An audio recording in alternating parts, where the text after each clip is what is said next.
కాదు పువ్వు సోకి నీ సోకు కందేనే వెలికి రాని వెర్రి ప్రేమ కన్నీటి ధారలోన కరుగుతున్నది నాదు శోకమోపలేక నీ గుండె బాధపడితే తాళనన్నది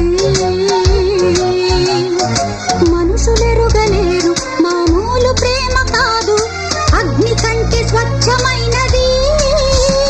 మమకారమే ఈ లాలి పాటగా రాసేది హృదయమా ఉమాదేవిగా శివుని అర్ధభాగమైనాలోన నిలువుమా శుభలా